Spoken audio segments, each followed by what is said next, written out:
Hello everyone and welcome to episode 8 of Nerd News. I'm your host for today, Timothy Martini, and first off, let's go straight into it because Wrestlemania 40 or XL, they don't really like to number the big ones anymore, just happened this past weekend and it was a decent show. I thought night 2 was definitely stronger than night 1. Obviously night 1 had some matches I was really excited for, especially with like the reintroduction of The Rock. Everyone didn't know where this character was going, so we're really confused. But you know what? I think they pulled it off, especially with the weeks of TV building up, him building himself up as the final boss and literally just pushing past Roman, just going, yeah, no, this is my storyline now. So I'm just gonna quickly just run through the matches that happened, give my little thoughts and opinions on them. So night 1 started off with Rhea Ripley defeating Becky Lynch. She had the Motionless in White intro, which was just perfect. And I do think the right person won there. Then we had the 6-pack tag team ladder match challenge. Try saying that 3 times. With A-Town Down Under, that's Austin Theory and Grayson Waller. They won the SmackDown tag titles. And the Awesome Truth of Miz and R-Truth retrieving the Raw championships. And the R-Truth one, I think that's what everyone was really just expecting the most, considering his storyline with the Judgment Day and how they continued that the next day on Raw. So really excited about that. Then the third match was Rey Mysterio and Andrade, who just recently returned. He took on Santos Escobar and Dominic Mysterio. This was a nothing match to me. It's nice seeing Ray back at WrestleMania. It's always good to see him there. But I just thought, this time he'd let Dom get the win. But no, not allowed. Not allowed. Then we had the Uso face-off of Jimmy and Jay. And Jay won. But the fans didn't. This was probably my least favourite match of this entire weekend.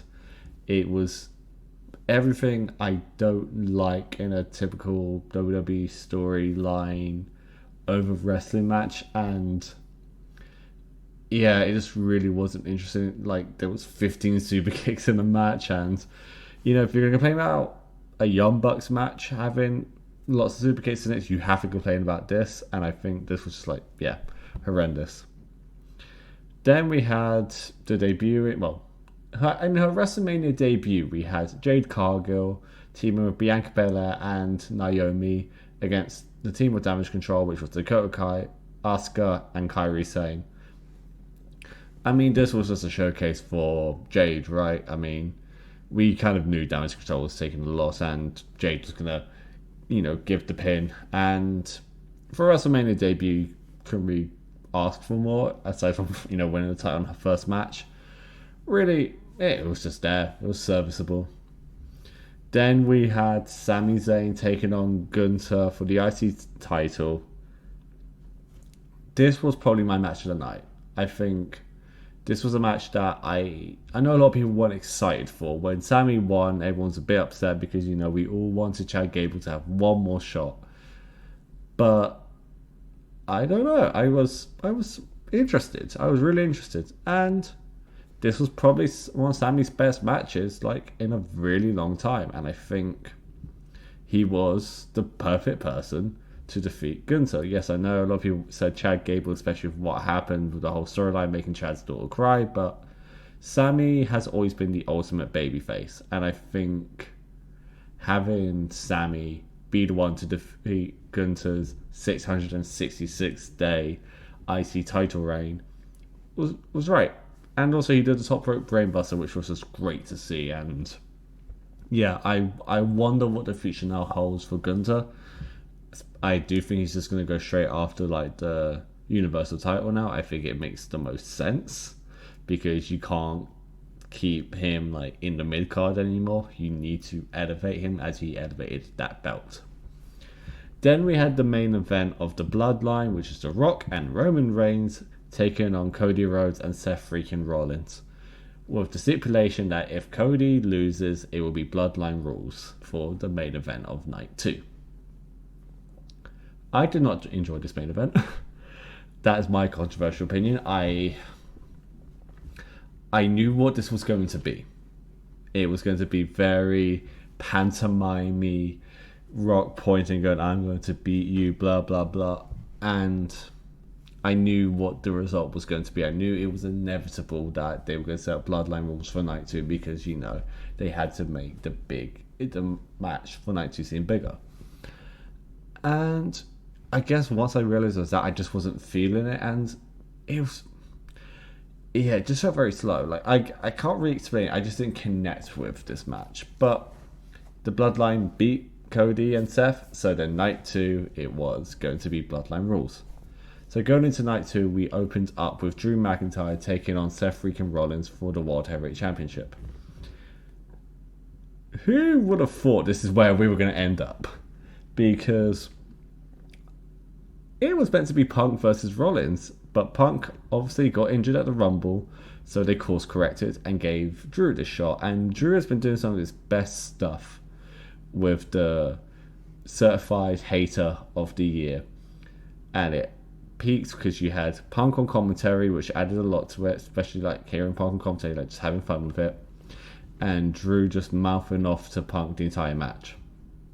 Drew did get the win. It was great for him to get that victory in front of a WrestleMania crowd, something that he was robbed of back in 2020 due to the pandemic.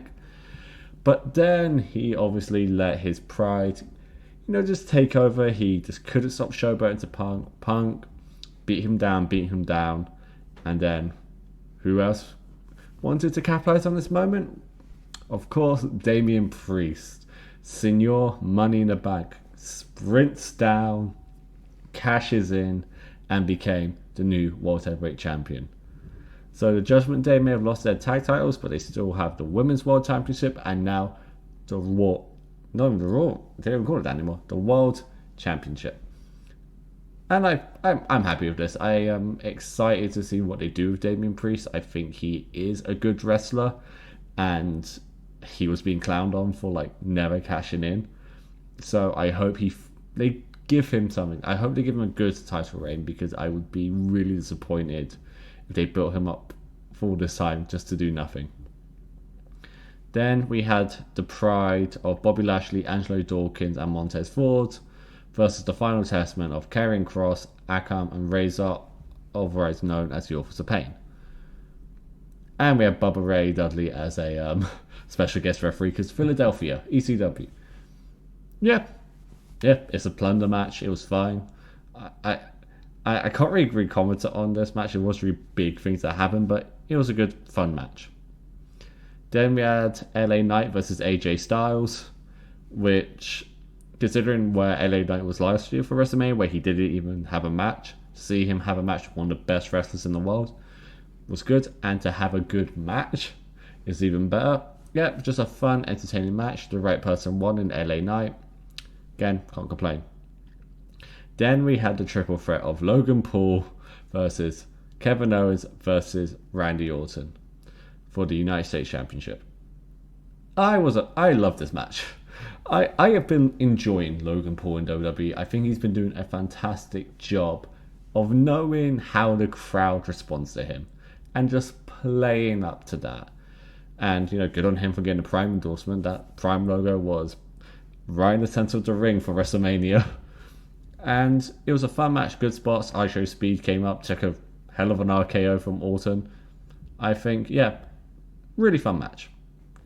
Then we had Bayley versus Io Sky for the Women's Championship. The other one. Really good match. The build to this match has been terrible, so I was really worried about it. But they delivered. It was a fantastic match. Again, probably one of the best matches of the weekend. If you like your Joshi wrestling, Io Sky is probably one of the best out there. And this was just a showcase for Bayley to show she has always been this good. And we finally got to see her showcase that really well at Mania. Then we had the main event of Cody Rhodes versus Roman Reigns for the WWE Universal Championship. And oh my God, this match was insane. It was a fun match. It was genuinely one of the best matches of the weekend, and I say that, but we said that for the last match, but this one was insane. And no one's really going to be talking about the in-ring stuff. They're going to be talking about all the wrestling cameos. Because we had John Cena come down, then we had him stare off of The Rock, and then the Shield music played, and everyone thought, oh my god, Moxley's coming back. No, it was Seth in the gear, but then who else appears? The Undertaker to chokeslam The Rock. I mean, yeah, like, hell of a way for Cody to finish his story. Like, he finally won, and he won with the most insane match ever. And, you know, it was the right call for Cody to win. I don't think we could have taken another year of him not being champion. Like, this was the time, and you know what, you can say what you want about Roman Reigns' title reign. There was a lot of moments where it felt like, no, this is the moment, They held off, and it felt right. It felt like this was like the perfect moment to finally do it. Overall, Mania, really enjoyed it. I think it was a good night, good weekend, and I really I'm looking forward to seeing what WWE is how they're going to capitalize off this now. Because I feel like they have a lot of upswing with this Mania, so it'll be good to see what they do next. Now we have some movie news, only a tiny bit, but you know, just gotta give you a little bit of news. So Terrifier 3 has finished filming, and they're eyeing up their October 2024 release date. So my controversial opinion is, I don't think the first Terrifier movie is really good. I watched it over Christmas, and you know, it's a movie that's been hyped up for a long time. You know, it's a gory, bloody horror movie, and oh my god, it's so insane, you're gonna love it. And it's okay. It's fine. I didn't connect to it. I still have 2 to watch, and I know everyone like hypes up. But I also hear the length's like 2.5 hours, which is insane for a horror movie, especially a slasher. So I'm going to preserve judgment for this. I'm interested in the fact that it's a Christmas horror movie, and I have a really soft spot for those. So yeah, we'll wait and see.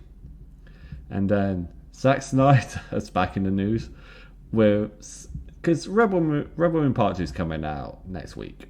Well, it's having its premiere next week, and I saw the first Rebel Moon.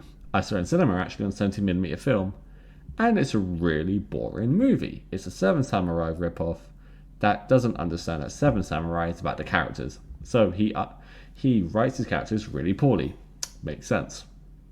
But it was also announced he's releasing a rated R director's cut of both films.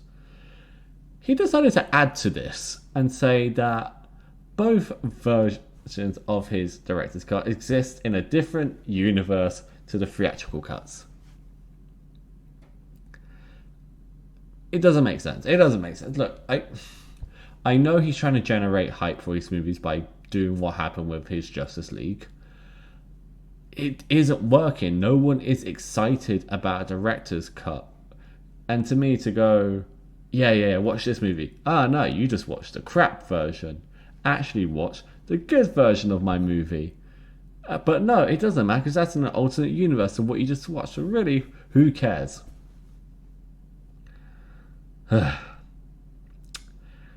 And unfortunately, we have to end this with a bit more negative news. I know Bobby's been hyping it up for a long time. Fallout London. It was meant to come out at the end of this month, but due to the popularity of the new Fallout TV show on Amazon Prime, which I've heard really good things about, and I'm really excited to watch actually, Fallout 4 is getting a next gen update. Cool. Happy about that, because I think it's needed one for a long time. The problem is, because of this, the developers of this mod are worried about if there's going to cause any issues with the next gen update. So just to hold off, just to see, okay, if there's any issues and then they can really fix them, they have delayed the game indefinitely. I don't think the game's going to be delayed that long. It's not like, I don't think it's going to cause much of an issue, but, you know, unfortunately, we now have to wait and see.